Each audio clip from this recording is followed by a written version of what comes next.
dojo, baby. This is Joe Doe. Welcome to the dojo, baby. This is Joe Doe. Welcome to the Zoom Food. This podcast is brought to you by Emotional Damage. Welcome everybody to the podcast. My name is Josiah, and sometimes I'm Joe Man. Sometimes I'm Joe the Ho. Just depends who you ask. Today we're good. You'd ask me, I'd say you're Josiah. So all this time I thought I was pronouncing the S. Now I know it's just Josiah. Sometimes I'm Josiah. Sometimes, and I'm still looking for my identity. Today's topic is abundance. Abundance. I've been listening to Tony Robbins. Who's that? He's a really tall motivational speaker from like the 90s, and he's got like a lot of tapes that and books that he says, but Tapes. yeah, a lot of tapes, a lot of 8-tracks, a lot of 8-tracks, records, VHS tape, got like Reel to reels. yeah, carrier pigeons. pre the MP3 era. He's one of the OGs of the game, and he's got there's a tape I've been listening to. It's Get the Edge, and I think the CD number 6. It talks about financial abundance, and that's the topic for today. So I'm just gonna go over a few points, and then I'll open it up for you guys to just chime in, and then let's go over opinions and points of view on this. So here we go. So here's the magic formula. He says it's spend less than you earn and invest the difference. Spend less than you earn and invest the difference. And then he talks about then reinvest that for compound interest until you have an amount of money that sets you free for life. Then the only way you're gonna spend less than you earn is if you make it a must by not having a choice. Then put it in the right asset allocation, and you will still win. So then he talks about that money is a game, and that's all it is, and that you expand financially by expanding spiritually. So investing others and investing in their growth and in yours. Talks about John Templeton, who saved 50% when he was struggling, and now he's a billionaire. And the purpose of the goal is what makes of you in the pursuit of it, not the goal itself. Let's start with the first point, and that's this. All you gotta do is this: spend less than you earn and invest the difference. This is the magic formula. Thoughts? Okay, so the one which says, spend less than what you earn. It is true when you are not an entrepreneur, when you're within your job, so that you can have this substantial amount of savings. I think savings is one of those traps that sometimes people fall in, and they think that's the only way to make money. And when it's the time to reinvest into something where you have to really invest a big amount, then people hesitate a bit, because you now see your savings as an asset, and to dissolve an asset, to invest it into something more of an asset, that's someone who is you. So recently I went to a boot camp where there were a couple of people who said the same thing, that you invest in Bitcoin or real estate, it is going to double in 10 years. But if you invest in yourself today, probably in 2 years you're going to double it every year. So savings is definitely one first step to make sure that you create that financial abundance. But at the same time, we should not be hesitant to spend that savings in case we have to invest in our own growth and development. Okay, let's establish a definition for saving. And in this scenario, I'm going to say that saving is paying yourself first. And then we're going to go from there. Linda? So when you first started talking about it, you said the topic was going to be abundance. So for me, that's a broad topic. And then it was just narrowed right down to money. And I feel like that is where people get hung up, and they'll speak the words constantly. I'm not abundant. I'm trying to figure out abundance. I want to be more abundant. And the truth is that we are abundant. Like, we're abundant in knowledge. We're abundant with the things. Look at all of I think the books behind you, and behind everyone, except you're not in your normal space, Josiah. Yeah. And I have books behind me. So we're abundance with the things that we can have. We're abundance with knowledge just because we have a cell phone. I mean, people in third world countries that I'm working with still have these cell phones. I'm amazed by it. So there's so many areas that we're abundant. I'm abundant with notebooks in front of me. I don't know if you're speaking to us, Josiah. No. I'm talking All right. I'm talking to TikTok, because they're messaging, but go ahead. Sorry about TikTok's more important than us. He's abundant with groups and social media. So I know that whatever we're truly grateful for, we'll have even more of. So if we're focusing on the abundance that we already have in our lives, I look outside, there's abundance of nature in front of me. I have so many trees that I look at. So where do you already see the abundance showing up in your life? And then being grateful for that. And then going back to the savings, I just wanted to point out that I don't feel like abundance starts with finances. It's much broader than that. And then talking about savings, I think that Menashe and I probably have similar beliefs on how you create abundance in your life. So it might be a little different. I'm a mixture of the 3D and the 4D world for sure. And I know Tony is also. I think that people tend to focus more on the 3D sometimes than the 4D. So my husband is definitely all about 3D, making sure that you're saving, making sure that you're investing, and I'm co-creating. And it doesn't mean I'm sitting by passively. I am working. I'm putting one step forward each day in what I see for my future, but no fear. Right, and then we could relate this to every area of life, you know? Like it doesn't have to just be financial. So if you wanna touch on another type of abundance, we can do that. Because like really like these concepts we can apply to our financial life, we can apply to our health, we can apply to our social life. For example, I have like I used to be a little PUA, and I used to go out and pick up girls like everywhere, you know? And then I discovered that there's a better way. And if I just friend zone every single girl, they'll introduce me to their friend. Like yesterday I had this lady, I was talking to her, and then I didn't try to hit her at all, and she's like, I wanna introduce you to my friends. She just said it just like that, and I was like, I need you to meet my friends. And I'm like, I love you, thank you. That's amazing, you know? That doesn't happen very often, you know? So by choosing not to try to hard sell the first person, they say, oh, this person is not trying to get me to do something right away. You know, they're actually trying to get to know me for me. And therefore, I think that is in essence, I'm paying myself by having restraint in not trying to sell or like hard sell the first person I meet, where I just trying to make a connection instead. So that's just like a little side tangent that I would do there. But Joshua, what do you think? Well, the topic was abundance, and then you shift to money. So I'm going to do the money thing real quick and then go back to abundance, what was on my heart to say. I make this really simple when it comes to savings. I save 10%, I give 10%, and I believe in sowing or giving where I want to grow. So if my goal is to create an impact in other people, I'm going to sow to organizations that align with my values and what I want to do. Sow where you want to grow. That's my philosophy. It's simple. I don't trust the government. I don't trust the stock market. I don't trust crypto. I mean, I used to buy drugs and do other illegal things on the dark web with Bitcoin. So like, I don't know why everyone's betting their life savings on Bitcoin when it's going to crash and they're going to lose everything, because they don't even know who controls it or runs it. It's the most asinine bullcrap I've ever seen in my life. But you'll have fun with that. But again, when something originates out of the cesspool of hell, do you really think it's going to bring you heaven? Come on. Origins matter. Roots matter. But I want to talk about abundance because this was on my heart. It's really, really easy to feel like you're not in abundance when you're not living a purposeful life. It's real easy to start comparing what you don't have. It's really easy to go, gosh, they have more money than me. They have more education. They've got more followers. They got more of this. They got more of that. When you are not centered and aligned with the purpose you were created for, you can't live in abundance because you're comparing to everyone else. That's what happens when you're not living in purpose. But when you're living the life that you were created to live, you're living purposefully. Does all that jealousy and stuff go away immediately? No, but it eventually eradicates. And when you're living a purposeful life, you don't have time to be a racist, douchous, homophobic douchebag.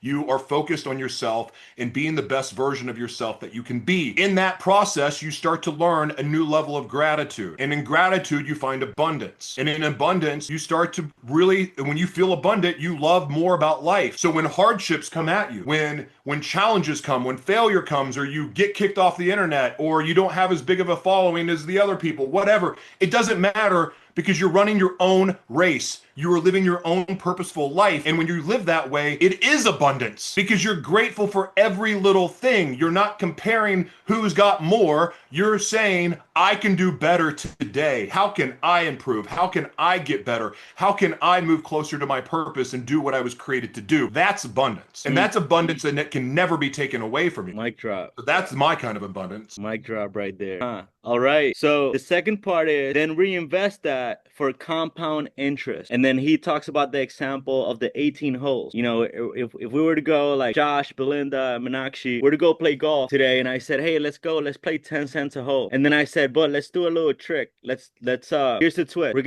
gonna double it at every hole. And at first you say, okay, what's the worst? That I could lose a couple $100. If you add it up at the end of 18 holes and I win every single hole, you're gonna lose like over $13,000. Do you know how to play Wolf? No. Oh, What's that? I used to play that when I was a kid. We would play 10-cent Wolf, and literally people would lose $5,000 Really? because As a people kid? would go, "Oh, it's only 10 cents." No, it compounds, carryovers, double downs, things like that. Yeah. Compound interest. Thoughts? If we talk about just the abundance in form of energy, resources, I think it's not just money that compounds. It's our energy and our knowledge that compounds as well. So definitely, I mean, I've been saving ever since I started earning my first money, and I knew that this compound interest works. I put a lot in savings as well, but ultimately those savings never had a purpose. I never thought of reinvesting that money into myself, because my psychology for money was this money will be just used as an emergency fund, and I don't know what's an emergency. Emergency is like a medical bill or something like that. If I'm saving with that intent, definitely my focus and my energy for that particular money is for an emergency, and I never thought of spending it on myself until I learned through this book called Think and Grow Rich that every money that you own, you will create abundance. The first step is to create safety and security net. First, I need to make sure that I am protected, my energy is protected, my health is okay. Then when I start investing, I should have a purpose. For example, if I am investing or my money is getting compounded, I should know that this money I can withdraw if I have to invest in myself, if I have to invest in something like probably Tony Robbins' personal coaching program, where I see growth in myself. Because what grows is not just money, but my mindset as well. With that, the amount that I invest, it's like, sometimes when we learn to spend less because I have to save, spending more is a challenge, even though I know the return on investment is going to be really huge. If I am getting association with Tony Robbins and no return on my investment in my own self, I can sell my coaching program for much higher if I see an association with him. But that mindset that I am spending a lot, it comes really hard. So we should be okay to spend on something where we see return on investment is more, irrespective of amount we are spending. Just a calculated risk kind of, where we can actually calculate what is going to be a return on investment. Belinda?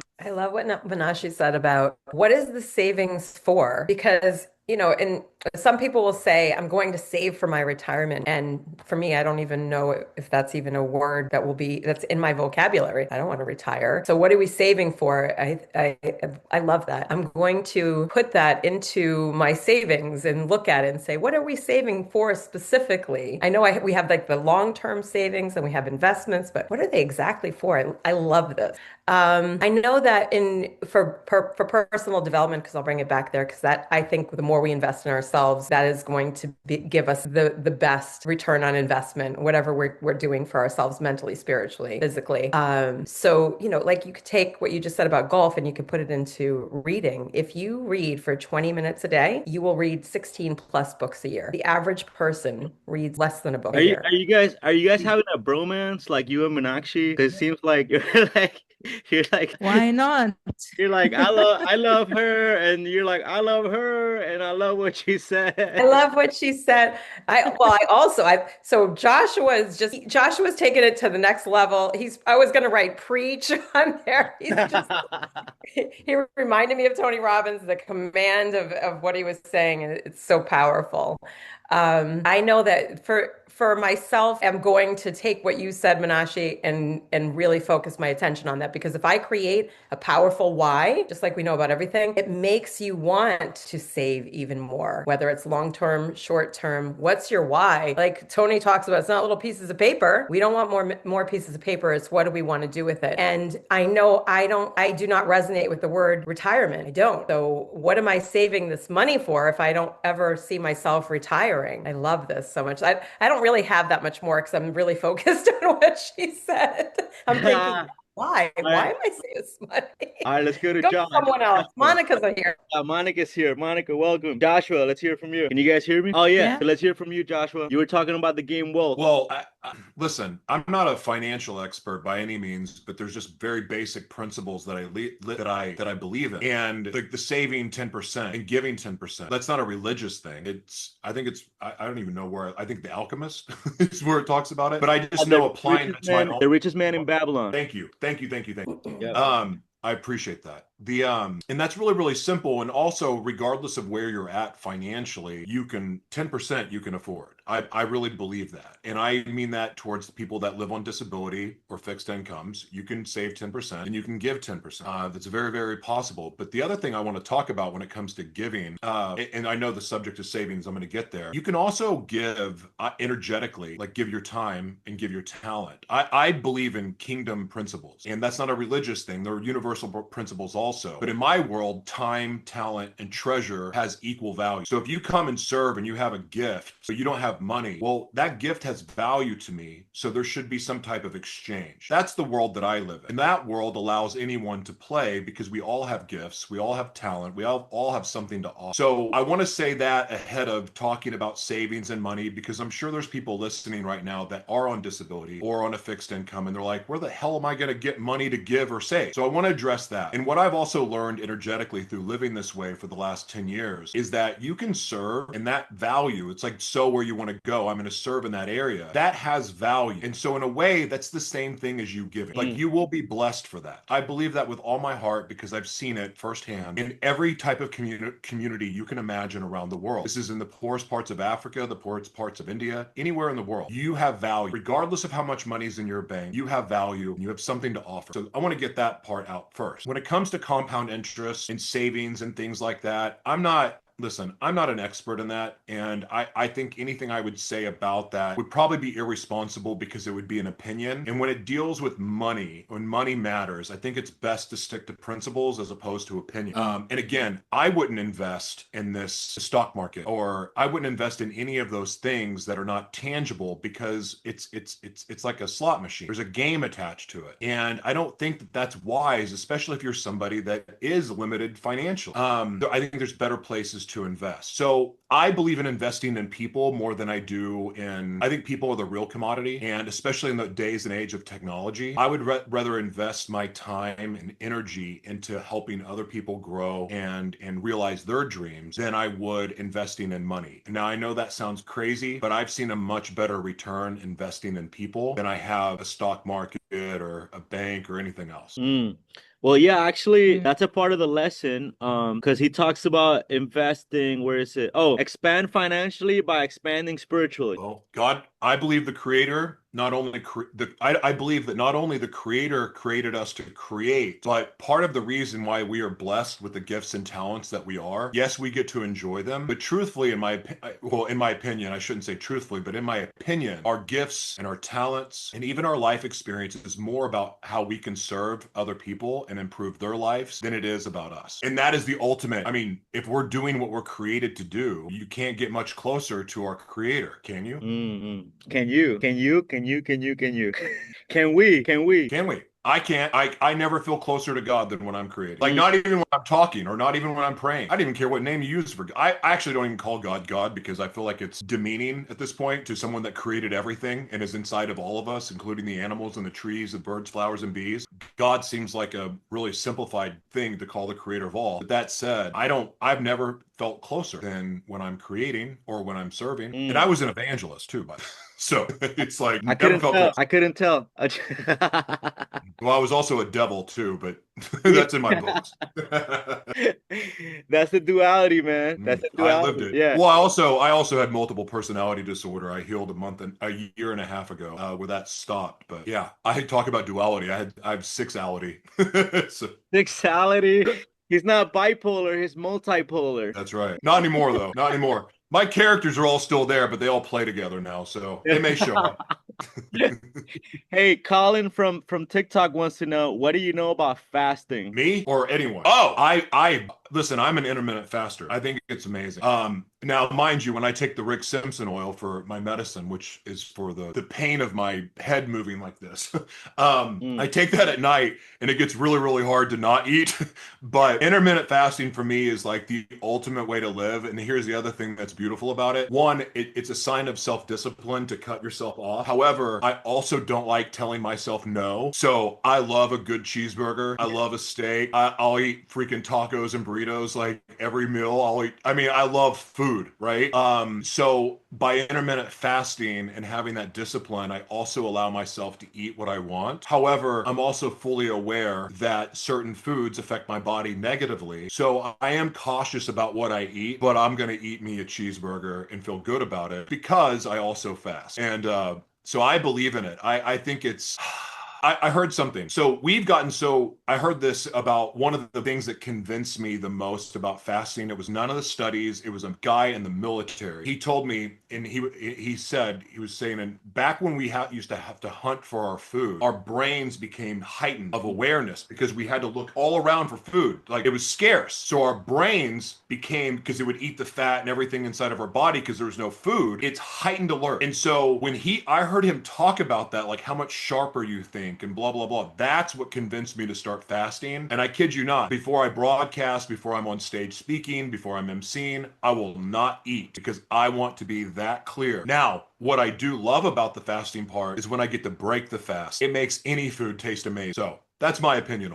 That's beautiful. Thank you. All right. What do you guys think? Belinda, Meenakshi, Monica, how can we About tie this fasting? together? You want to know our opinion about fasting? Well, yeah, well, let's start bringing it together. Like, like we're abundance, but yeah, let's fasting and then let's try to relate it to the main topic. Okay, so as per me, fasting is not just about food. Fasting is about anything which is draining your energy to focus that entire energy to one single thing. It could be your meditation practice if you want to grow spiritually, like your chakra awakening journey, or it's a task that you want to achieve. Probably you're working on some project and you want to finish it in like some deadline. So also, whenever your digestive system is active, most of your oxygen, energy, blood flow goes towards your digestive system, which is why we feel a little drowsy and we want to it induces a little bit of sleep. So after a heavy meal, when you have this carbs intake and rice or something, it does make you feel sleepy. It's just that because all the oxygen and it goes towards your gut. So definitely, like Joshua said, if you want to be hyper focused, when you want the oxygen and all the blood flow towards the brain, it's best that you don't eat. Even if you eat, it should be a lighter meal. On top of that, fasting is also talking less, conserving energy, keeping negative thoughts away, because you want to make sure that you're focusing on that particular task. And it can be a fasting of not stimulating your five senses a lot as well, and one of that is your taste bud. So fasting is all about utilizing your own energy best for just one focus task. Belinda? I do not love what Manashi said, and if you know what that What? means. The brain doesn't know what do not mean. Anyway. How could you break your own pattern? I can't believe it. I didn't break my pattern. I said I love it, but I just added in the do not for you, and maybe I thought you would think that was real. But the mind doesn't recognize that. So anyway, I was thinking, how are we bringing the fasting in with the finances and abundance? And so we're going to be celebrating in this house Yom Kippur, and Jeffrey is Jewish. He's not so much about the religion, but about the tradition. And we have recreated what Yom Kippur is for us in our household. And it is you fast, and also it will be fasting from electronics, electricity, talking to other people, really talking at all, fasting from negative thoughts, and really focusing on what is it that I see for my future self. And we're making it into a real meditative practice and fasting for many things. So I'm excited to do it this year because we've recreated it. Before he was like, it's a solemn holiday and got to feel bad about something. And I was like, I'm not doing that. So Yeah. tied. Okay, Monica, do you have a thought on this? Okay, I think maybe she's transition. She's always transient, like going from place to place, listening in. On the So move. yeah, she's always on the move.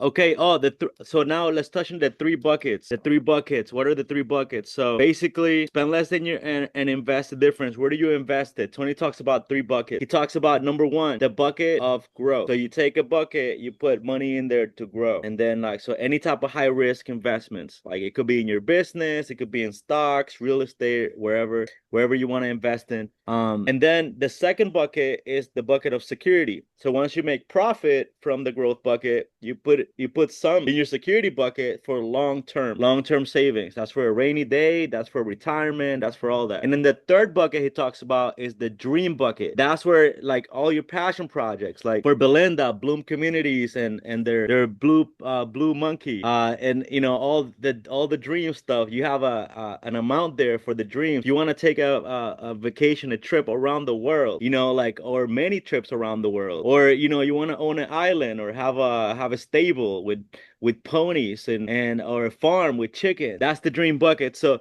let's talk about that. Three buckets. Number one, growth, security, and the dream bucket. Yeah, I think we have already talked about the growth. Like more we invest in ourselves, more we can reach that abundance mindset.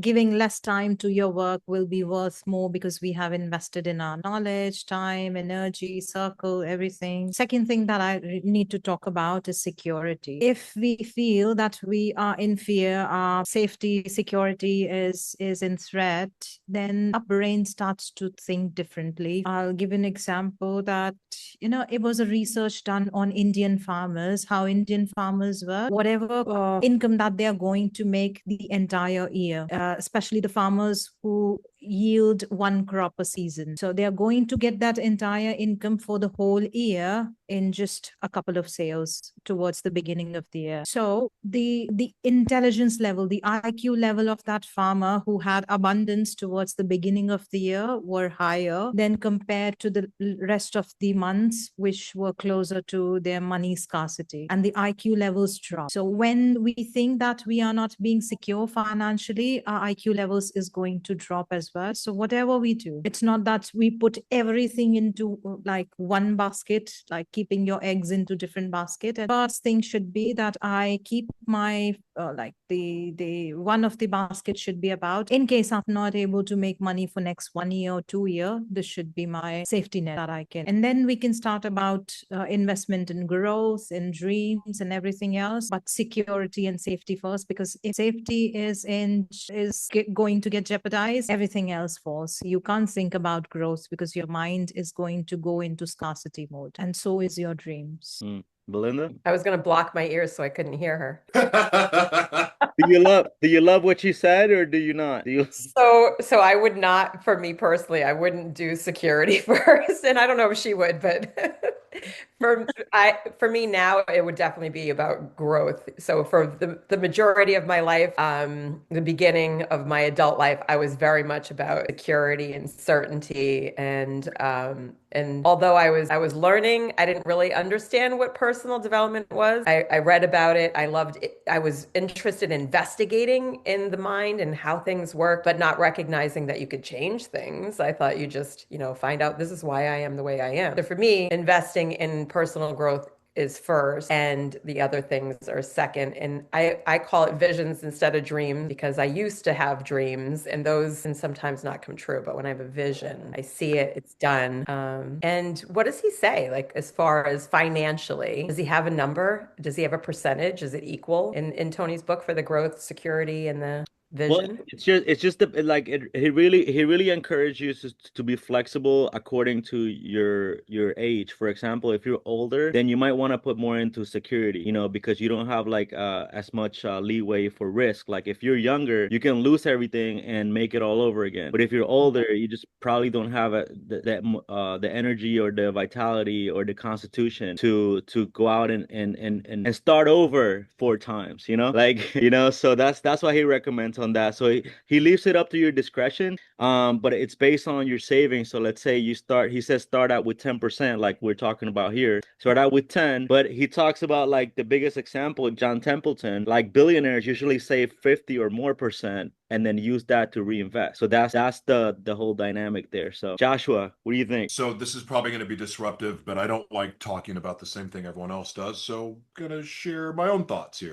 We live in a slave system as it is now. The whole idea of like the whole American system of capitalism forces extreme poverty in the world. That is the only way that there's extreme wealth. I am for the type of economy that I believe in is a creator's economy, which is what we're going in. We're in it, but we're going to really be in it soon. Some people are going to be forced into it. The way that technology is about to change the world, there's not going to be any jobs to hang on to. The only jobs available won't be jobs at all. They'll be things that we create. You can create your art, whether it's your spoken word, you're a podcaster, you're a teacher, you're a consultant, you're a musician. And the fact is this, the way the world's changing, no one can just be a musician. No one can just be a talk show host. You need a variety of revenue streams to be able to survive. Part of the creator's economy means you won't earn anything unless if you create it. That's the financial system I'm for. It actually goes back to Norway, or I think it's a Norwegian financial system. I'm brain farting right now, but nonetheless, it's not ever taught in schools. But essentially, the system we have now is you have the creators down here above poverty level, and their money goes up to the people at the top. Those people at the top are the ones that tell them what to create. They have full control. There's writers, there's producers, there are editors, yada, yada, yada, yada. And this is in every form of media. As technology has changed, the gatekeepers have been removed, and now we all have access to the same tools all the big media companies had. Therefore, as technology changes things, industries will start to merge together. So the days of,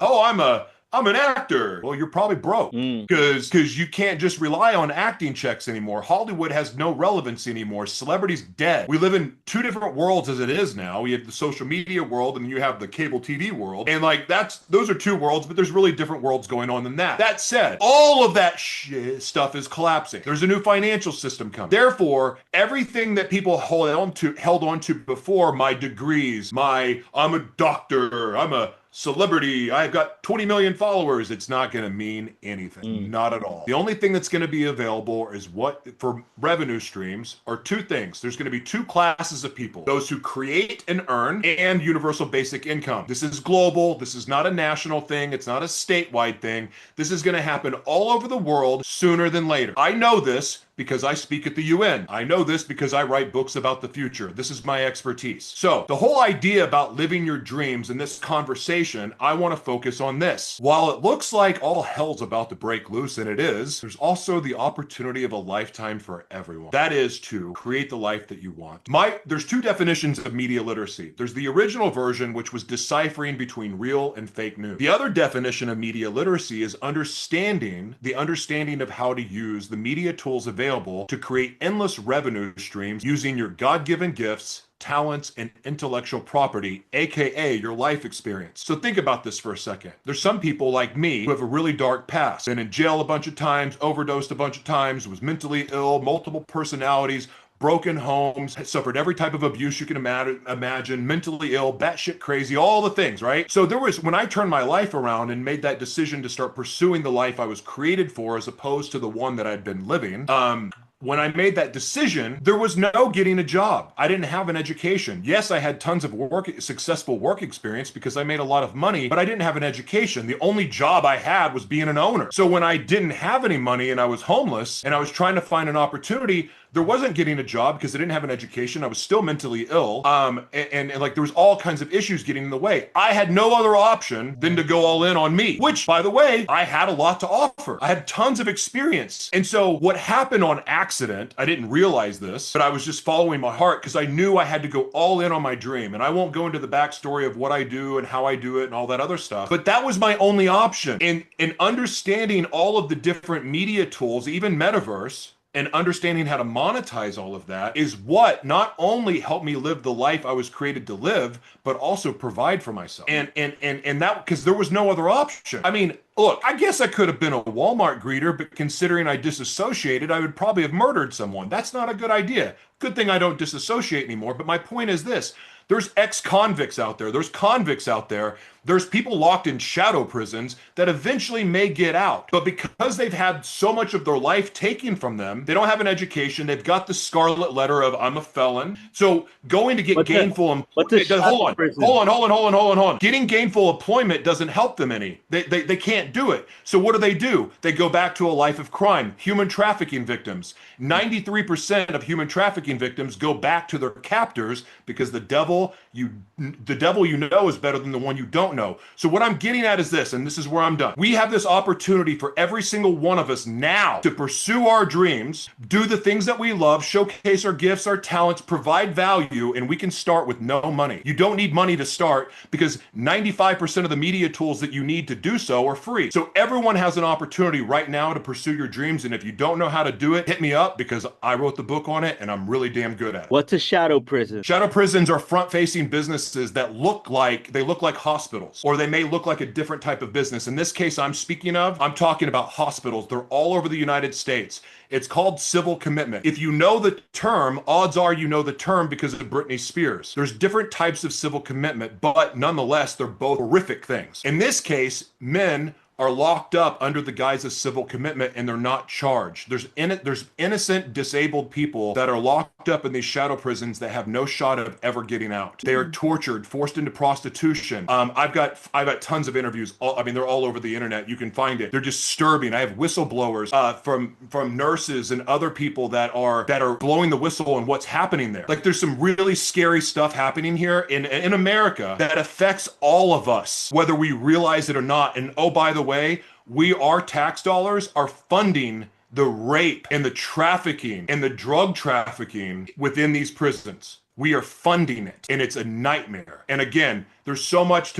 information there to provide that I don't want to run the broadcast because of that. I'll just stop. But it is something that affects everyone because innocent people are taken off the streets all the time and labeled like you're going under civil commitment, and it's a very, very dangerous thing. Belinda, Meenakshi, do you have any follow-up on that? I don't have a follow-up, but I was thinking about a theory a couple of months back. I think I did discuss it in one of our podcasts, is that, there's a term in psychology that if you face a betrayal for a very long time, a person becomes hyper independent, and it's really difficult for a person to trust someone. And it happens on individual level when you're constantly betrayed on individual relationship basis. So women or men choose to become hyper independent. They decide to do everything. But what if this betrayal is on a bigger level? You can't trust your government, you can't trust hospitals, you can't trust your family or friends. If that happens, I can't trust even the agriculture industry, what they are putting into the food, the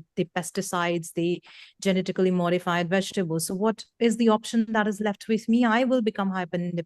I'll make sure that I don't have to deal with government. Probably I'll not do any job where I have to pay taxes or something like that. I'll invest my money I'll invest my time in making sure that I'm healthy so that I don't have to go to hospitals. I don't have to deal with doctors. I don't have to actually put medicine. I'll learn the natural ways of healing, and then I'll invest my time in growing my own vegetables, or I'll do just bare minimum activities so that I can earn that livelihood. And then I would or as a person, I would make sure that I have the community, people to fall back on, so that I don't have to go out there in the real world. And if this happens, a lot of people are going back to the old ways of life where, we had homes where there were no resources, electricity, because what people consume in form of media is just distraction. It does helps you, allows you to grow, but same as with books, and they will not lead to hormonal depletion as well. If I'm getting knowledge was like 30 days using my phone, 30-second reel, but I'm getting that dopamine addiction. Is it worth it? I certainly think it's not. So it's just that, before the world goes to that hyper independence mode, I think the government should, or all these industries should earn the trust back of people. Like food industry is in question. What chemicals, what are the additives that they are putting in the body? I think a lot of people, it is slightly less in India, though people are still getting there because people are used to eating home cooked food, but something which is packaged, a lot of people I've interviewed suffer from from toxicity, heavy metals, or some kind of additives that they have consumed. Sometimes the future can be like this as well. I've been dependent. You're my spirit animal. I'm quite sure. I love that so much. I have chills all over my body. I'd hug you right now. Also if I love could. Menashe. Yeah. Oh man, I got chills. I get fired up. Joe, we Speaking love my you as language. well. I, Thank you. you guys, yeah.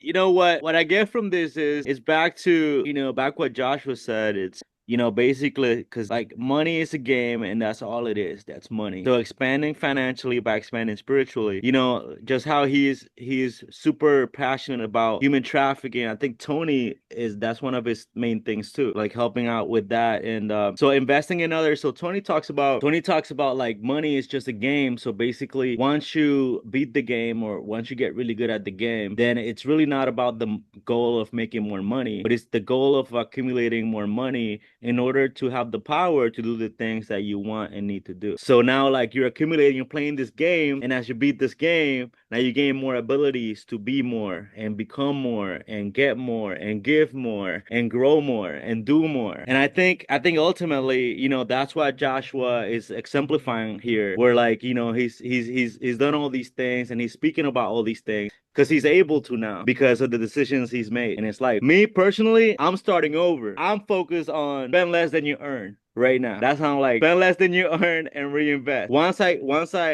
reinvest and invest and reinvest, then I'm gonna be like, okay, what can I do here? And I can start something at a small scale and grow it. But that's awesome. That's awesome. Okay, so let's hit on that. We're here, we're reaching the last part. So let's talk about that. So money is a game. That's all it is. So we want to focus on expanding financially and expanding spiritually. So basically, by playing the game of money, we're gonna be able to gain the ability and gain the trust and gain the people and gain the followers so we can do the things that we want and need to do. We can help those that we want to help. We can grow in the ways that we want to grow, and we can help others grow in the ways they want to grow. Let's start tying it in together based on that. What are your thoughts? What's the exact question? Let's just bring it in. Let's bring it in. So, okay, I'll ask a question as a prompt. Okay, expanding. Here it is. I can really bring it in. What am I saying? I can bring it all together. Bring it Yeah. home. Bring it home. All together. Sounds like tongue twister to me. Okay, so what we discussed was about abundance, creating abundance, and using money intelligently, when to save, how much to save. We go back to scarcity mindset.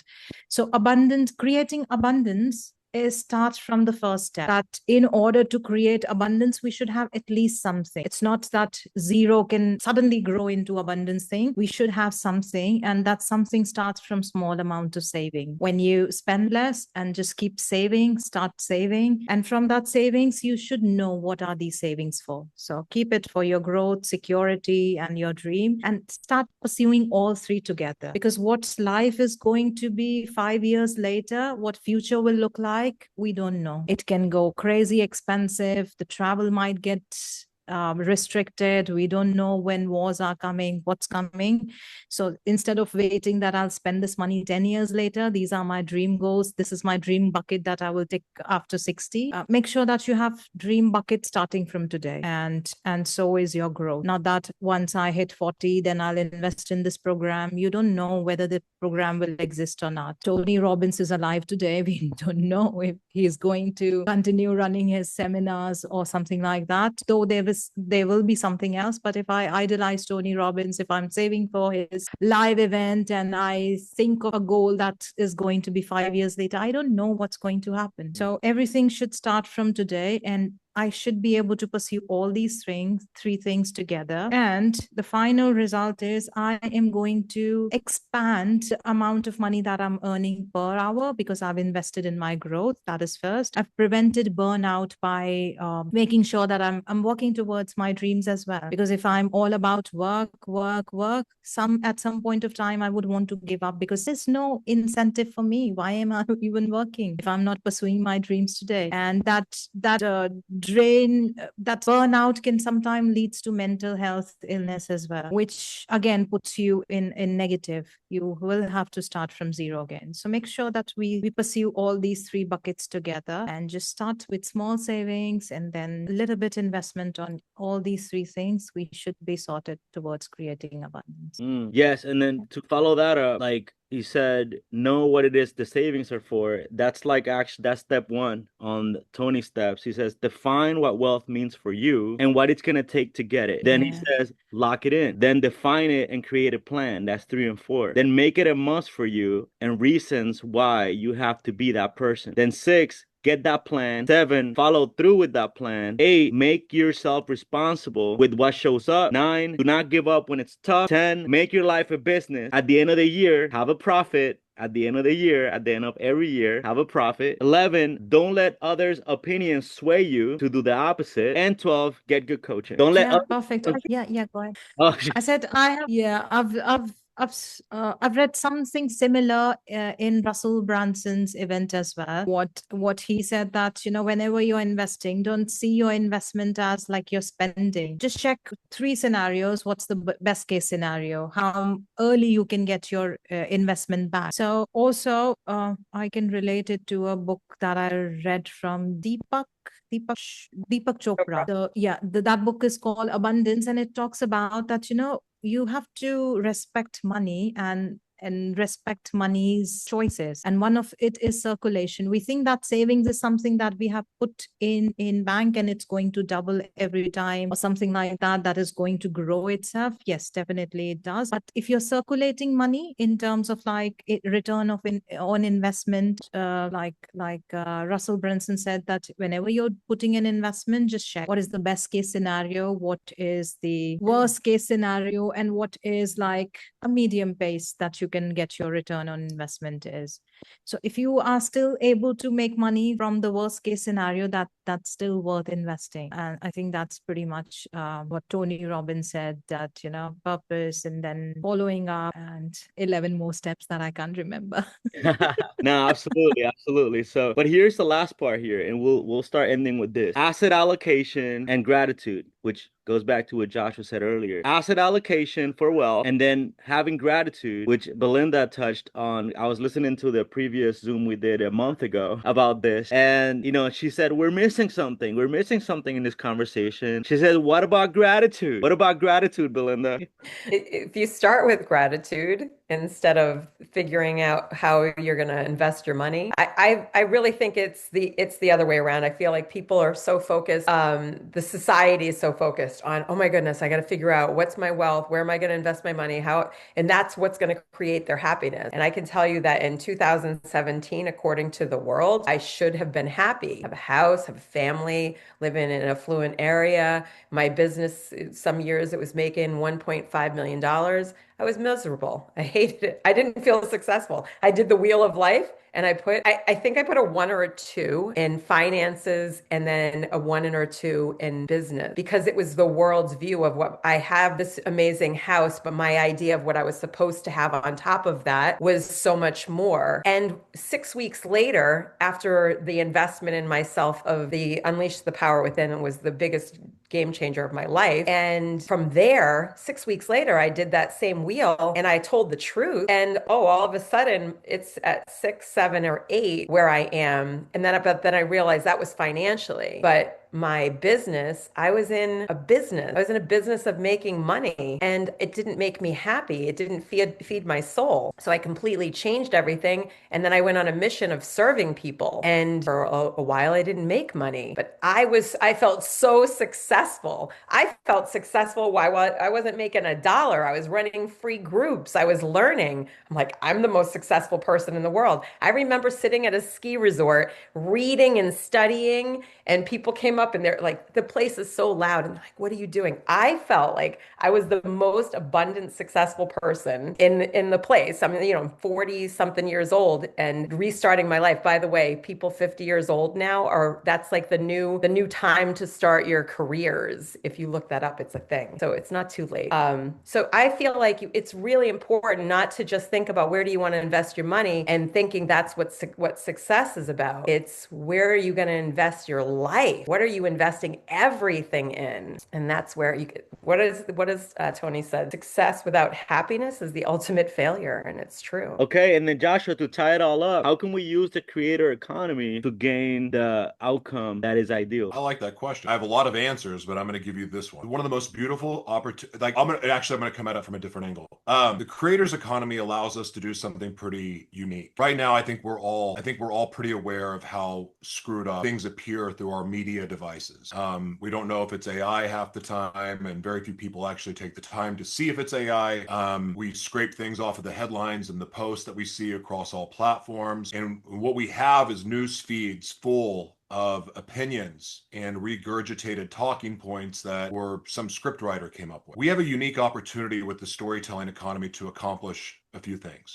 We can bring truth to the world and eliminate this world of opinions and gaslighting and narcissism and putting us in boxes and further dividing us. The one thing that we can prove on this world, and it's still really hard to prove, is absolute truth, but it's the closest thing to truth we'll ever get. And that's the truth of our stories. Our stories, I believe with all my heart, regardless of what you've been through in your life or how perfect your life has been, your story has value. How you overcame, how you accomplished, how you got through, single moms, but also stories out of places like in Africa and other parts of the world that have been whitewashed for the rest of the world to see. None of us really know the truth about what's really happening in India or Africa or other parts of the world. We only get what we hear from the media, and the media lies. We can shift the atmosphere with the truth of our stories. And not only can we shift the atmosphere to shift from opinions that will be judged to sharing our stories that will move people and have impact. And that, from an energetic frequency place, is a really beautiful thing for other people. On top of that, the truth not only sets us free, but it'll set others free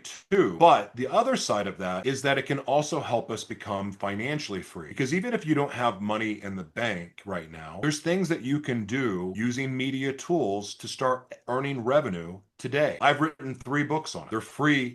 You can read them on my website for free. They're also published. If you want to buy them, you can. But considering my heart is for underserved communities, I've made my books free on my website, which is myname.com. And you can read Media Company in a Box, which I recommend highly. It shows 20 years of research and to show you that what I'm teaching is not crazy. That's available for anyone. And I know the system works because I used it for myself because I didn't have money when I started. And so I love mentoring. I love teaching. The people I have a heart for are the ones that are ready to share their story, because I believe the truth of our stories is what's going to actually change the world. Not only will it change our home life, because you know how many wives and husbands are keeping secrets about what happens behind the scenes or what they've struggled with or dealing with a narcissistic mentally ill spouse or whatever it may be. Those stories matter. People need to know about it, especially if you've managed to have a successful relationship with somebody who's mentally ill. The fact is, there's someone, whether it's 1 million people or 5, that are dying to hear your story. And so you can create a positive impact doing that. You can also increase revenue streams that way. But the other part of it that I care most about is that we can start to send some real love into the world. And there's nothing more loving than the truth of our stories and the impact it can have on people.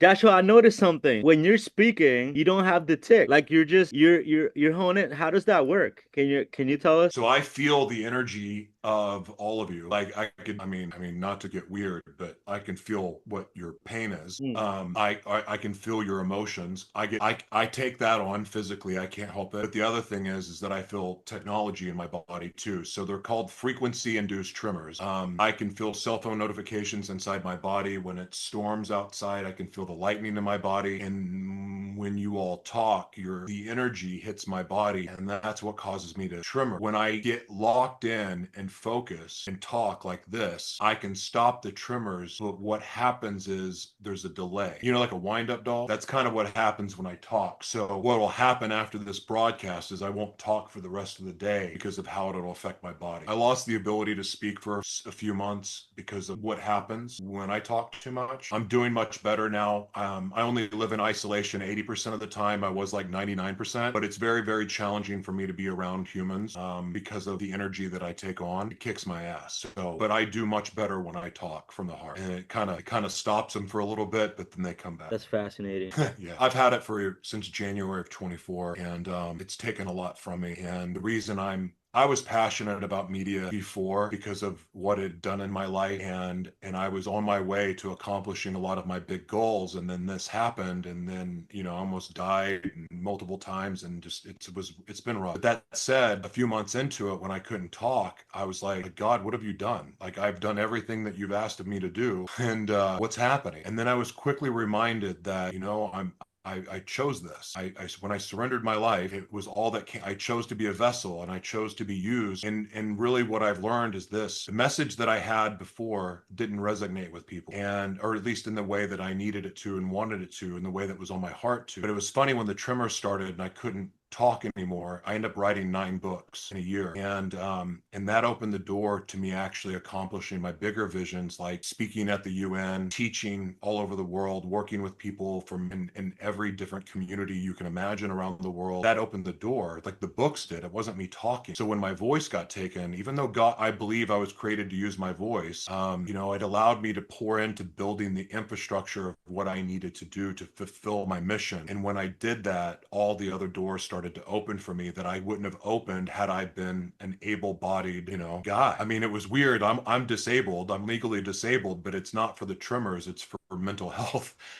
And then my mental health healed when the tremors started, which is, the process of my mental health healing, like no longer disassociating and all the other diagnoses I had, like I began to heal. So I'm grateful for it. Like, as hard as this has been for me, and it is difficult, it's also been the greatest blessing of my life, because my purpose, like when I lost my family, I couldn't be around my bonus kids. I had 2 little girls I helped raise. I could no longer be around. I've spent like I said, now 80% of my time locked in this room. But to be honest with you, I wouldn't trade it for the world, even though it's sad and lonely and painful sometimes. It's also like I got to witness everything get taken away from me but my purpose. And so the reason I'm so excited about what I talk about and I'm so passionate about it is because I use it for myself. The only joy and freedom I have comes in creating, and I've seen the impact that not only my creating helps, but also the way I've been able to help other people realize their dreams through what I teach. And that's a good feeling. So while it sucks that I have to go through this, the fact that I get to do what I was created to do is the greatest gift ever. Yeah, I've been doing this group Zoom since March this year, and I think like I haven't been blown away by anybody as much as you. This is pretty cool. But I tell you what, it makes for a really strong neck. And high pain threshold for sure. Like, Mike Tyson did all these neck exercises, you know what I'm saying? You're doing them, you're doing them naturally, like you don't even have to try, like you do it automatically. That's hilarious. That's really cool. It burns calories. I have a 6-pack now. I mean,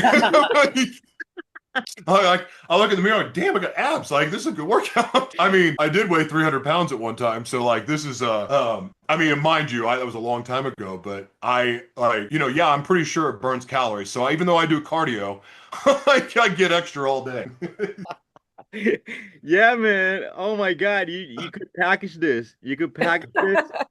And it's like, hey, all you gotta do is follow my lead, and you don't even gotta try. You just do it automatically. Everybody's going like this on camera. It's like, hey, get that 6-pack, everybody, go.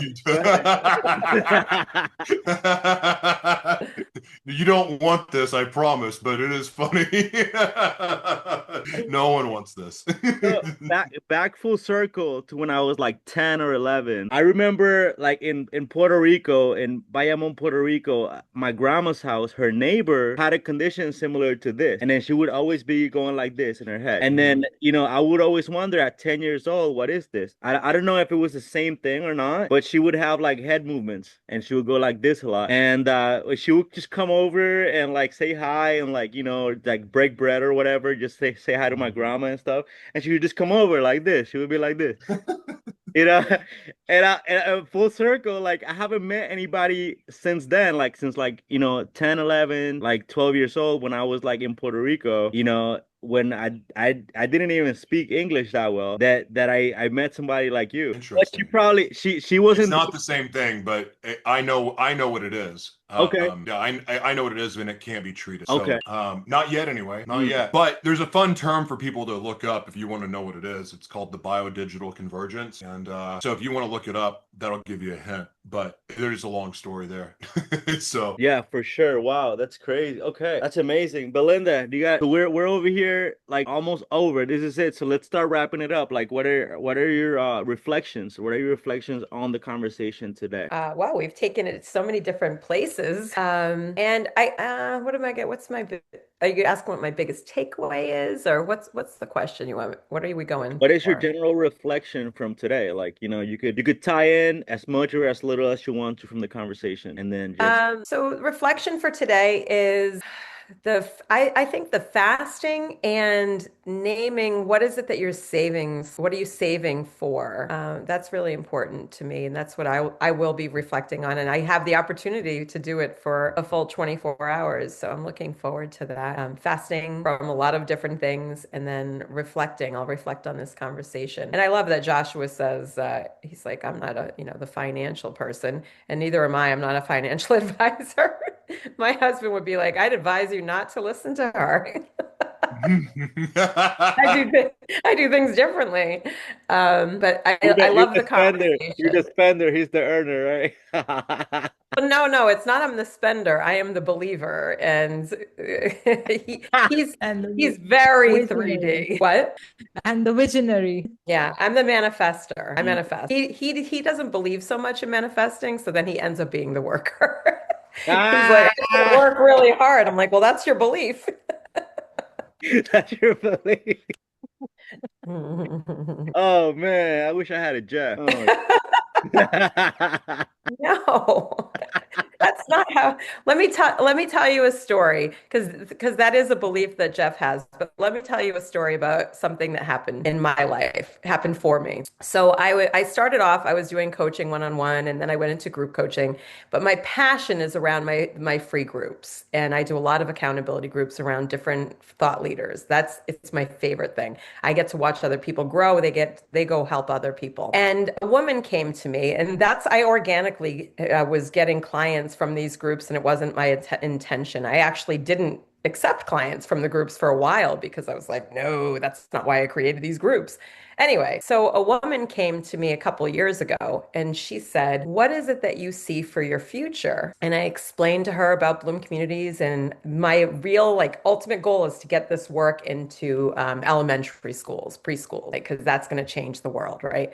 So I tell her that, and she's all for that. And she said, "Well, I want to invest in you." And she gave me $100,000. I Mm. didn't ask for that. It was something that she gave to me. And when that can happen, and I mean, I was manifesting it, to be honest. I was manifesting all of it. But my husband would be the person that would say, "Oh, this is coming up, and how are we going to do this, and how are we going to do this?" And he's the planner, and he's looking forward, and I got to do this, this, and this in order to achieve this. And that's the way he does things, and he is successful. And because I am doing something that is I know it's mission oriented. I know that I'm called to do it, and it's a purpose. I know that things come back to me organically, and that's not why I do it. It's about, I have integrity around it, and things come to me, and it's because of how I live my life. 100K all day, 100K all day, 100K. Meenakshi, what is your reflection from the conversation today? Joe, after spending a lot of time with you, I've realized that if you see a couple of events in series, there's something in it for you. Like you shared your money manifestation where you got a couple of offers back to back. So I'm sure everyone has seen this YouTuber or guy who keeps interviewing millionaires or billionaires, and he asks what are the tips that you would give to teenagers to become rich. And one of the video, this just a couple of days back, not a couple of days, probably yesterday I watched. It was about start investing in technology that is going to be trending 5 years later. And I heard Joshua talking about investing in future today. So I think this is one of my key takeaway. Whatever you are investing in, don't just follow things that are trending today, because we are already late. Somebody who invested 5 years ago, the person is ahead of us already. So just be visionary, focus on what future could look like now that we have a lot more resources. Not that we can predict the future 100% all the time. It's about understanding the patterns, what could be future trends, and invest your time and energy today to build that something that you will have 5 years later, something substantial, and just put everything there, like your savings for vision 5 years later, and security, and your dream bucket. And like Joshua said, the coaching and being creative is something which is going to trend for a lot of reasons, because the traditional job that we have today, they are going to cut your time into half or even lesser with the introduction of AI. So the job timings could be really short. And where are you spending rest of your time? Are you just doing mindless scrolling, or you have more time to do drugs and party, or you have something more meaningful to create with that abundant of time? So that's pretty much how we can create more abundance as well. Josh. She gets it. She Yeah. gets it. And she said, because the work way, so part of Agenda 2030 is shortening the work. There's other things that are happening too, and I won't go into, because she's right. It's changing, and we're going into a world of 15-minute cities, freedom cities, which Trump calls them. And I'm politically agnostic, because it didn't matter who was in charge. This was happening anyway, because every nation on the planet that's part of the UN agreed to it over 20 years ago. She's right. And when the United Nations, like, I'm not making this stuff up. Like what I said to you, I'm not making this up. I work at the United Nations. I'm part of global organizations that are sanctioned by the UN. So when I share this information with you, while it may rattle your brain or stress people out, the audience, it's rooted in fact. That's why I recommended my book, because it shows the research, and it's free for you. I'm not self-promoting here. The other thing I want to tell you is this. So much of what we need to learn is free. That's why they have YouTube and Rumble and Odyssey. And then also, if you're someone that doesn't have a lot of money, but you recognize that I need certifications and other things that will give me credentials for the work I'm doing, Google, Microsoft, they all have free programs where you can get a scholarship. If you are underserved and do not have money, you can get a scholarship and take those courses free. Coursera, I think it's called Coursera. I forgot the name of it, but Google funds it, and you can get Google certificates that will help you launch your career, where you can learn everything you need to learn. You do not need to pay an overpriced motivational speaker, especially when his content is all over YouTube for free. There's no reason to pay thousands of dollars to go to his conference to get hyped up and only learn 3 words. There's free stuff. There's free resources everywhere. There's your government provides free resources for underserved communities also. There's all kinds of programs. What I'm trying to say is there's no excuse not to pursue your dreams. There's no excuse not to do the things that you love. And when your heart and your actions are aligned with what you were created to do, with the vision that you're pursuing, you're putting your energy to that, and your heart, and you're aligned and you're focused, like these resources, and you start to step in faith, resources will come to you. But I'm telling you right now, one of the greatest steps in faith you can do now is go seek out how to educate yourself on the things that you want to learn. There's no excuse for not having money. The one thing I will say about the technology companies, and yes, there's a lot of crazy bad stuff about them, but you know what? I would much rather deal with the technology companies who are actually providing value and giving value away to the world for free than the people we've had in charge lately. I mean, there's a whole change coming to this world, but there's a beautiful opportunity for all of us to pursue our dreams if we are not distracted by what we see from our media devices and the opinions and what comes out of the news or the people you follow. Remember, a lot of these people that you follow are paid to say what they're saying. Some of them get paid $8,000 or more a post. There's an agenda. That's noise, because that's not the truth about you and what you're created to do. So now's the time to step away from the noise, get quiet, get focused, and truly, truly ask yourself, what do I want for my life?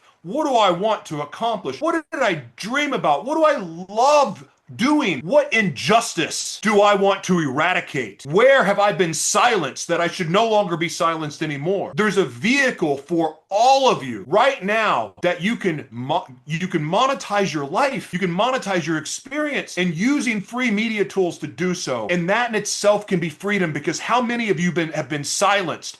How many of you are sick and tired of having some propped up leader be your voice, but they're not saying what you think. The leaders that have been propped up in minority communities, especially, they're just as paid off as anyone else. Are they really speaking for you, or are they feeding your mind full of lies? It's time to use your own stories, to share your experiences. And yeah, you know what? Maybe the algorithm doesn't like it for a little bit, but guess what? Someone will. And little by little, you will start to build something, a foundation that's so broad and so strong that no one can ever take it from you. And it all starts with the truth of your story. You could do so much with your truth. We don't need your opinions. They do nothing but divide. Share your truth, share your real experiences, and watch how you begin to do your part in changing the world, making it a better place. And most importantly, in my opinion, we get to a place where we quit looking at each other's differences and as a negative thing. Instead, we start to celebrate uniqueness. And instead of following the rest of the sheep, let that sheep go wander by itself. The more people that break away from the masses and what the herds are doing, and you stand on your own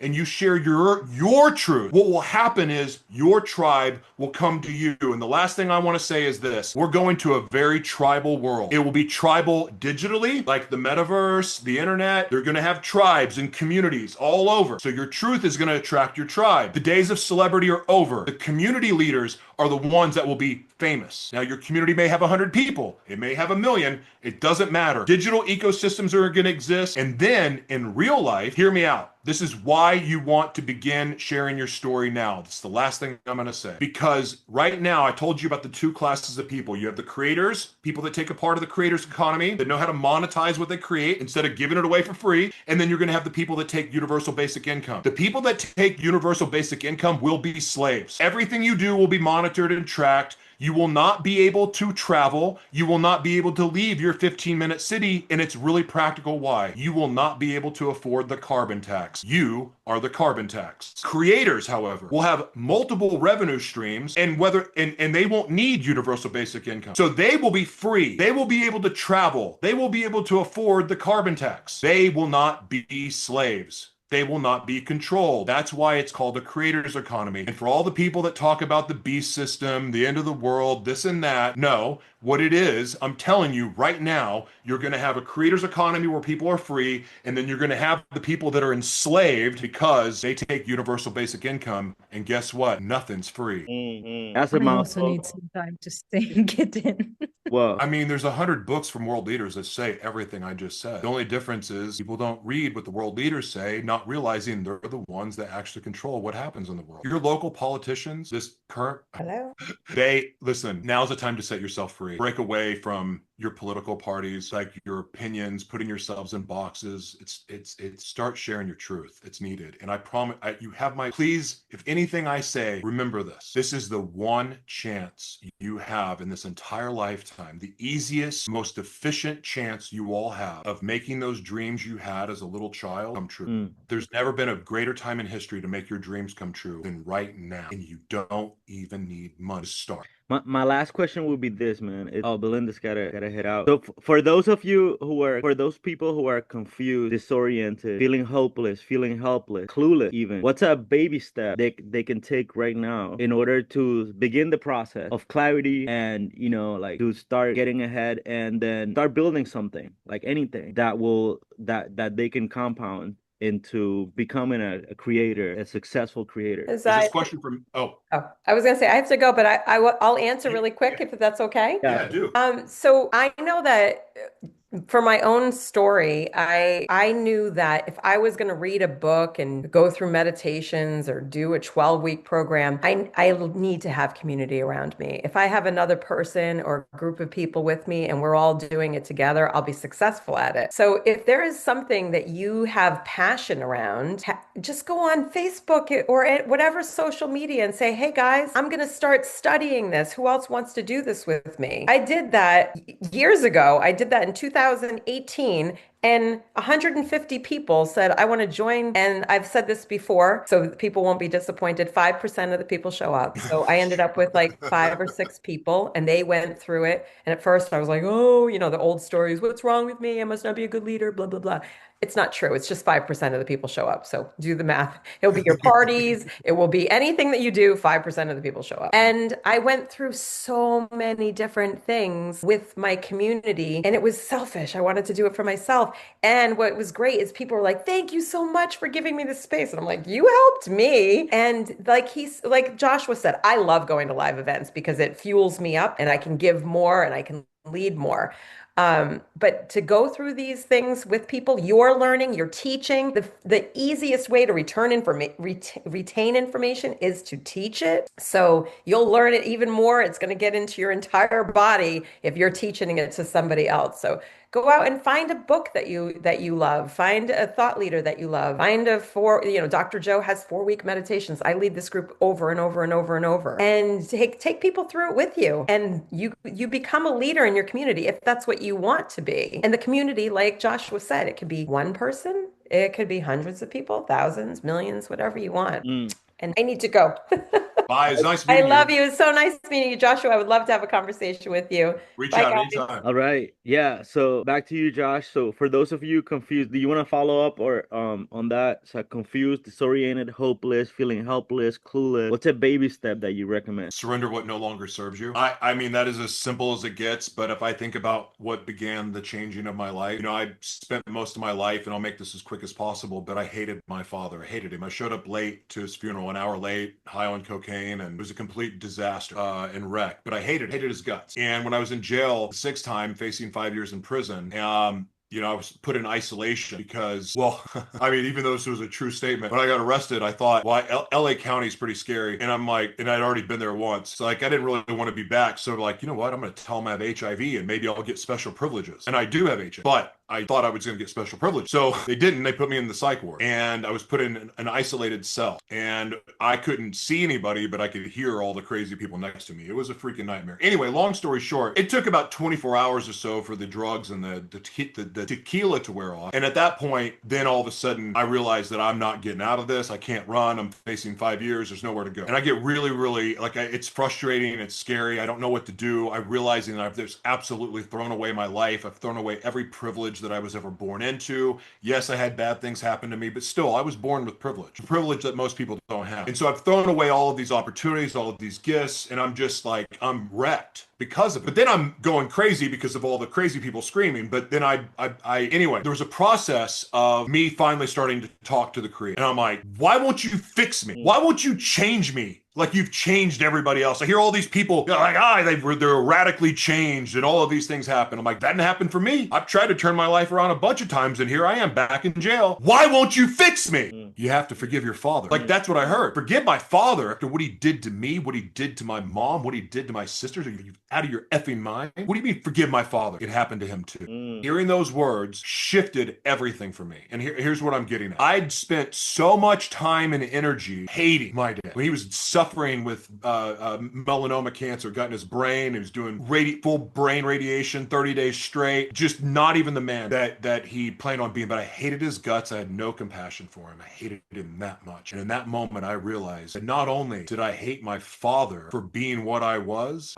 worse than he was. And that realization wrecked me because I realized that not only did I need forgiveness for my actions, I'd been hanging on to something that was really I was just hating myself. I was just projecting it on someone else. And so when I started to go, oh God, I need to ask for forgiveness, not just from my Creator, but from my dad, because I made a mockery of his funeral, of his dying. I didn't care. And so that started the process of forgiving and releasing. So my anger and rage in that moment no longer served me. Surrendering that was very, very beneficial because surrendering that allowed me to get clear on what else that needed to be surrendered. And that was my life. That was my heart. That was my work. It was everything I was doing. I was going the opposite way. So now it's time for me to surrender what no longer serves me, which was the life I was living, to then surrender for the life I was created to live. And so that was powerful. That got me on track. That got me moving. But then little by little, the easiest thing I've been able to do along the way, and there's many other tools, but everything in my life that wasn't surrendering me, everything in my life that was not serving me in a positive way, everything that I was hanging on to, the minute I became aware of it, I would just start surrendering it. And when I would truly surrender it, then what would happen, the right thing would come take its place. I didn't quit loving cocaine. I didn't quit loving meth. I didn't quit loving crazy sex. I didn't quit loving any of that stuff. But what I did find was something that I loved more, and that was the purpose I was creating. And that is the only reason I'm sober to this. So what's the baby step, Josh? What's the baby Surrender. Surrender. Surrender what no longer serves you. That's the baby step. And it will feel like, I mean, maybe the first surrender, it could be hatred towards somebody. It could be surrendering your lies. Because the thing is, you can surrender all you want, but if you're not being honest with yourself and you're not being honest with others, that surrender doesn't mean as much. So I could give a whole lecture about the power of truth and all that, but I don't think you can even get to wanting to live a truthful life until you've surrendered your pain and anger and resentment and rage and lack of abundance and all those other things. Surrendering your life. Yeah. That's a good note. Trusting the one that created you to guide you to live a better life than the one you're living now. Like, I mean, it's not that complicated. And even if you don't believe in God, there's something really powerful about, like, when life comes at you a little bit and you don't know what to do, like, hey, I surrender this to you. Like, I trust you. Thy will be done. There's something really magical about it. I can't explain it, but I'll tell you one thing. I've never believed in a creator more than I have over the last 10 years of this journey, ever since I surrendered my life. And the only reason why is because I've seen miracles come out of nowhere. And that's not a reason to do it, but if I ever needed a reminder that God was with me or the creator was with me, I get it from the miracles, but I also get those miracles because I step in faith every day. And if you want to see miracles take place in your life,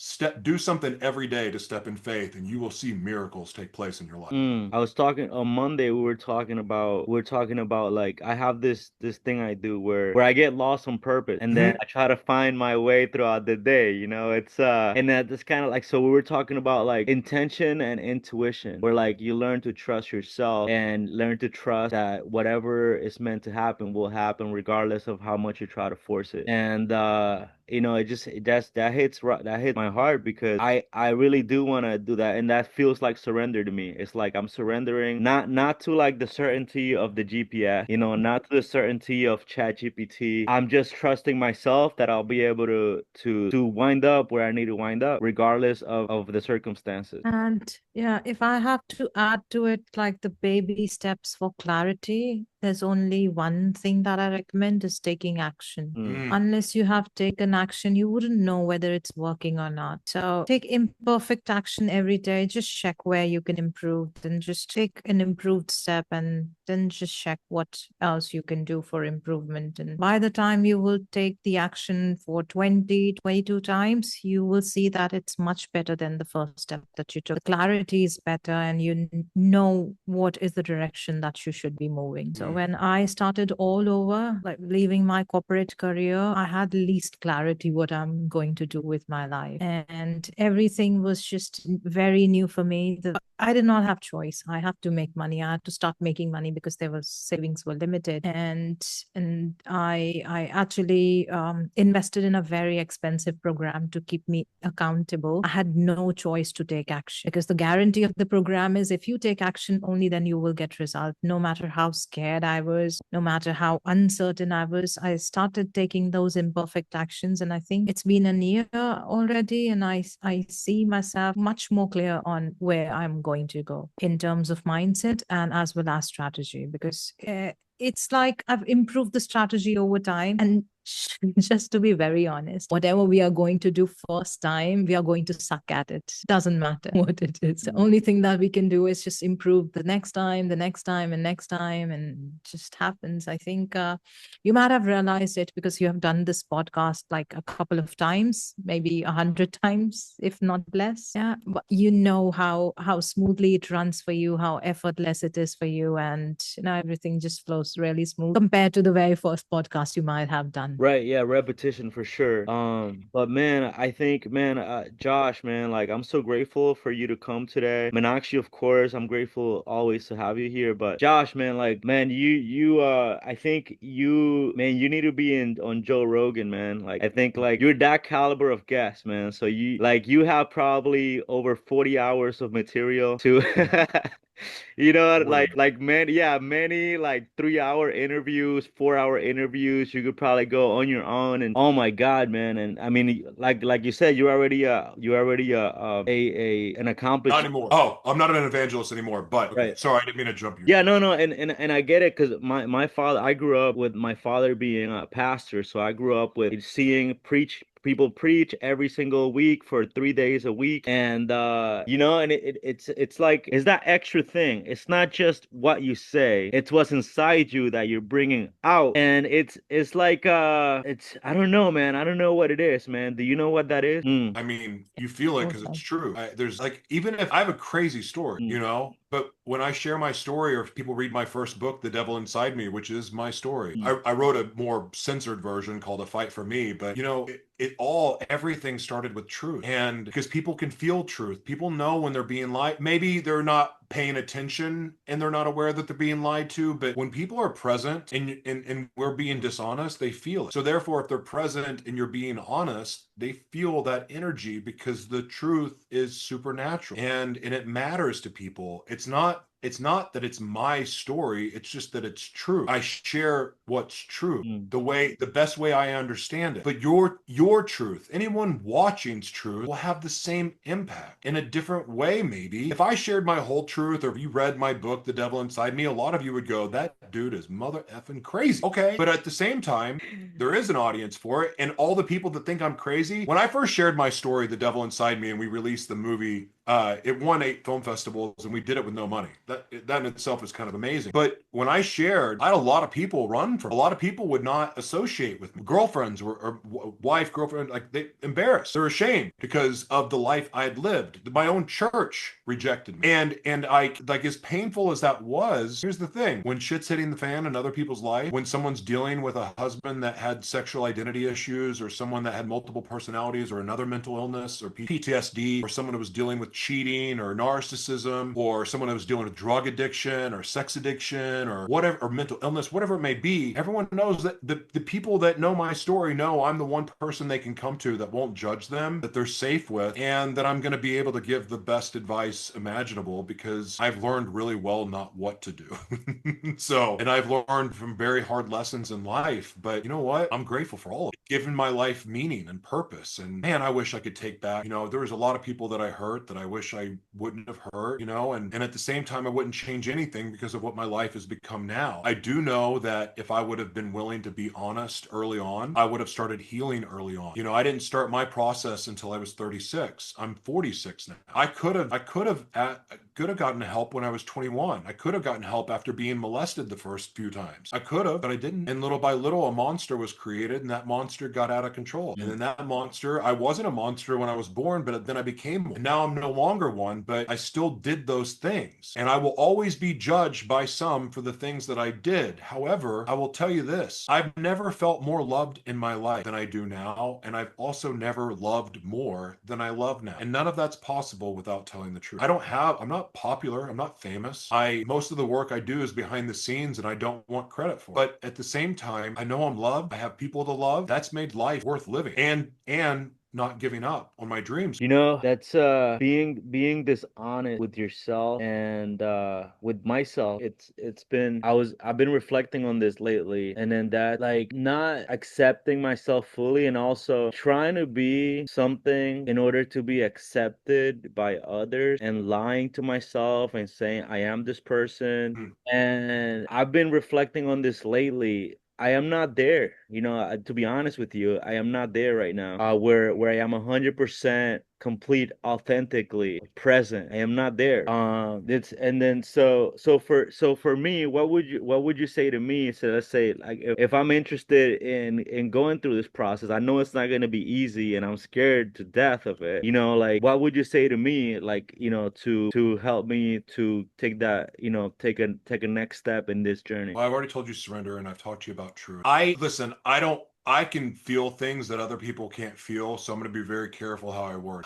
That's one thing about these trimmers I have, that it gives me a unique ability to see and feel more heightened than I had before. So I don't want to. I'm going to be careful how I word this. So I'm going to share something about myself instead. When I turned my life around, I told you I had no other options but to go all in on me. Well, part of my dream was to be a talk show host. And because of the technology available, I could do it. I didn't even need money because I'd been homeless. I didn't have any money. And then I was trying to pay rent in San Diego, of all places, at the same time. But I went all in on me. I started to build an audience because I was being vulnerable. I was talking about addiction. I was talking about, my different struggles, and talking about being sexually and physically abused, and talking about being abandoned, talking about all the trauma, and then talking about, some of the bad things I did. And I say some of the bad things because I was hiding two very big things. I'd alluded to my struggles with my sexuality because I understand it differently now than I did then, but at that time, every time I would disassociate, my sexuality would change. And that's very common for people with multiple personality disorder or DID. That was very confusing for me, but I was still keeping that part a secret. But the real big secret that I was keeping, I was sharing 98% of the truth, but I also knew that I was keeping secrets. And there's painful secrets for me to keep, and also painful secrets for my partner, for her to keep. And that was 2 of the times that I'd been in jail were for domestic violence. The other thing I was hiding, because I'd been in jail 6 times, arrested way more, but jail 6 times. 2 were for domestic violence. The other was that I had HIV. And I heard something one day that wrecked me. 98% of the truth is not the truth. And I already had believed the importance of truth, this truth as a superpower, and truth being the one thing that doesn't change. Meaning there's no lying, there's no keeping secrets, there's no trying to cover up. Like energetically, it's the most beautiful, freeing thing there is. There's a power. So therefore, if I wanted, and also to heal, I needed to be honest. To really, really heal, I needed to be honest. So the part that I heard that really wrecked me was, if you want to receive all you were created to receive from the one that created us, you want to receive your full blessings of your purpose. If you want to receive all, you must heal. Like if you don't do the work to heal, you will never receive the blessings that are intended for you. And the most practical reason why is, you would destroy the blessing if you weren't healed. If you're not economically sound, if you're not disciplined financially, you're not even you want love, but you're a cheater, or you look at porn all the time. Or it could be that you're keeping secret what sexuality is, or that you have a secret addiction to something. Those things paralyze our growth energetically, spiritually, but also with our self-confidence, because anytime we step forward in faith, we have in the back of our head that, well, what if someone finds out that I like guys too? What if someone finds out that I'm not really even attracted to gender, it's just the energy, but I like all the body parts? What are people going to say?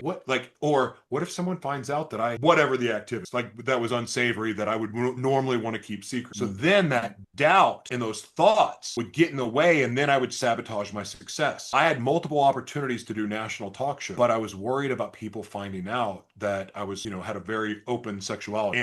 So I would sabotage. Not by just saying, no, I can't do that. I would do something reckless so I could blame the reckless activity on why I didn't get it, instead of just saying, I'm afraid to tell the truth. 98% of the truth is not the truth. 100% of the truth is the truth, at least from your perspective of it. And that part matters. And when you live that out, then you learn your identity and who you are. And little by little, you quit worrying about other people. And then you kind of focus more on yourself and becoming who you were created to be. And then when you become that, everything changes, because then you start to realize that you don't need all those other people. You don't really care what all those other people think. You're not competing against anyone but yourself. And then through that, your relationship with the creator grows and grows. Therefore, your faith grows. Therefore, your courage grows. Therefore, your confidence grows. Therefore, you become better equipped to fulfill what you were created to do. But it all starts with truth. Final words, Meenakshi, because I don't have anything else to say. Yeah, same. Thank you, Joshua, for sharing and being vulnerable. I can keep listening to you, because every time you talk, I see my real self more clearly. That's the power of you talking. So thank you very much for being here and sharing your story and your learnings. I think it's really valuable. I am really glad. I count myself lucky that I have been here in this room. I can feel that, energy shift in myself just by listening to you. Everything makes a lot more sense when you talk. So thank you. Thank you for being here. I don't have anything else to say.